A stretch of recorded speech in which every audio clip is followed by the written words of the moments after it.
Before I introduce our artists, I'd like to introduce Craig Dunn, the director of VSA Arts of Minnesota. Welcome, Craig. So nice to have you on our show. Thank you for joining me. Thanks. So tell me a little bit about this program where you have been awarding grant winners these funds. We've been doing this, as you mentioned earlier, for 14 years. We're the only VSA Arts affiliate around the country that is able to do direct dollars to artists from the other 46 state VSA Arts affiliates. And the only reason we're able to do it is because we do have the Jerome Foundation. They are here to support the work of emerging artists, and they do it through a lot of other organizations, but through VSA Arts of Minnesota, they're supporting artists with disabilities. And we're just always so pleased because a lot of our programming is for children, but unless children have role models, people that they might be growing up to be as older people with disabilities, where arts are valued, they're not going to keep doing the work that we'd love to have them doing in schools. So to have a grant program that recognizes excellence by artists with disabilities in Minnesota and then awards some dollars to help people do more to forward their career, we're just very fortunate to be able to do that. Oh, absolutely. And tell me about the process of choosing. I mean, you had 53 people enter this contest and you had to narrow it down to 7. So what was that process like? Well, we do it through 2 different grants panels. Okay. We had 6 grant panelists on a performing arts and writing arts panel, and then the next day we had panelists that had backgrounds in visual arts. We do them separately just because there's so many applications to look through. We ask them to do much of that work on their own at home. They're volunteers giving of their time, and then they come in together as a panel of 6 for each of those 2 days to make determinations on a person's past work, what's the merit of their work as seen or heard, and then looking at their artist statements, looking at their resumes, and then the biggest weighting of the panel goes to what's the program or what's the project that they're proposing. What do they want to do to move forward in their career? And those are the great things. It's fun to hear what people would like to be able to do, and we wish we had more dollars to spread around to some more artists. But we've been able to expand to 7, so we feel good about it. Oh, absolutely. And I've seen the artwork that is submitted for this contest, and I am just blown away by the abilities of the artists with disabilities that have applied for these grants. It must have been a very difficult decision to come to. It's very difficult, and we take them, we try and be as specific with them, them being the panelists, about how they're making their decisions. And a lot of discussion sometimes comes around the disability itself. How amazing is this work for this particular person with this particular disability? And we ask them to not consider that. We ask them, all of these people are here as a person with a disability. They are here in front of you just like any other artist, and we ask them to really focus on the work, focus on the proposal. And some have a little hard time with that. But once they get that in their heads, that yes, they're just looking at it like any other panelist, in any other panel that they might be on, they're able to get to the crux of the work, the crux of the proposal, and I think that makes for a good process. Right. Oh, that's wonderful. I'm very pleased to introduce to you this evening Loretta Bebeau and Alec Sweazy.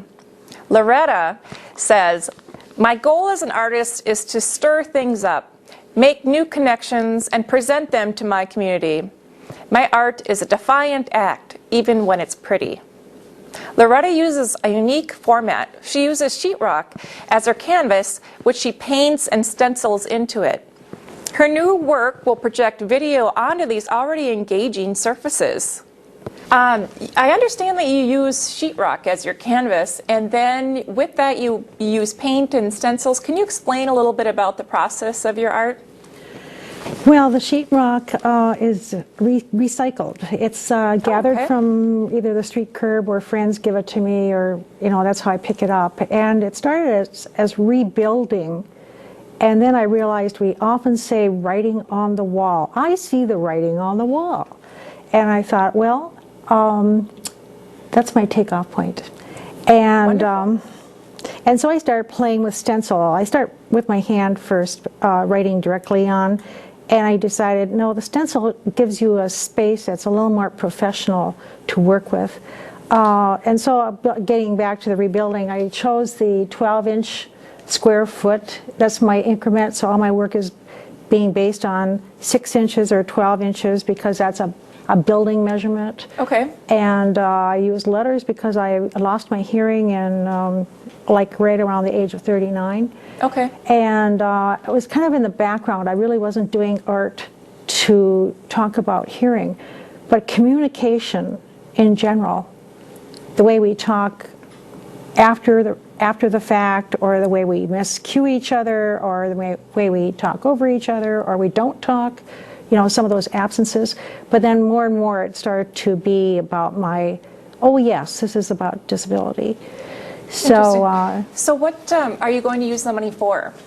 I'm going to use it for taking some classes in digital to learn how to make film and take the letters and play with the piece and the wall behind it and make something else happen. It was just I just dreamt really large. What would I really want to do if I had as much money or no limits?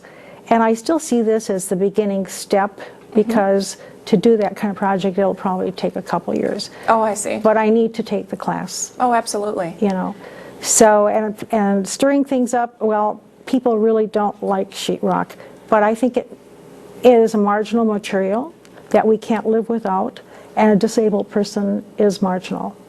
And I feel has been considered marginal by society. Yeah. I would argue with the fact that they are marginal, of course. Right. So, you know, well, okay, I know we're pushing ourselves in, and that's kind of the stirring up Absolutely. thing. I'm using it with my art. I think it's fantastic. I've seen the slides, and they're going to be shown on the show, and I absolutely love your work, and I'm so honored to have you on my show today. So thank you so much, Loretta. Thank you very much. Thank you. Thank you. Alec Sweazy is the youngest of the grant recipients. Alec is a talented and dedicated musician. Alec was a recipient of the VSA Arts of Minnesota 2009 Young Soloist Award. Alec was born with Williams syndrome. Alex plans to use the grant funds to upgrade to a professional grade accordion and to work with a mentor to improve his performance and stage presence. Welcome, Alec. So nice to have you on our show. Yeah, great to meet you. Yeah, so how long have you been playing the accordion? I've been playing it for about 13 years or so. 13 years, wow. And what's your favorite song? I gotta ask that. Do you have one? There's so many of them, I can't just choose one of them. Of course. And how did you get started? My grandma used to play accordion when she was in Rochester, and she'd play around Christmas time at Shopko, so I'd visit her. And it just got me wanting to learn how she did it. And did she help teach you then? no. No? You had to learn that on your own, huh? Well, it took going through a few teachers, and then we finally found the right one. Oh, wonderful. I'm so excited to hear you play. Will you play something for us tonight? I sure will. Okay, well, stay tuned, because coming back, Alec is going to play his accordion. We'll be right back.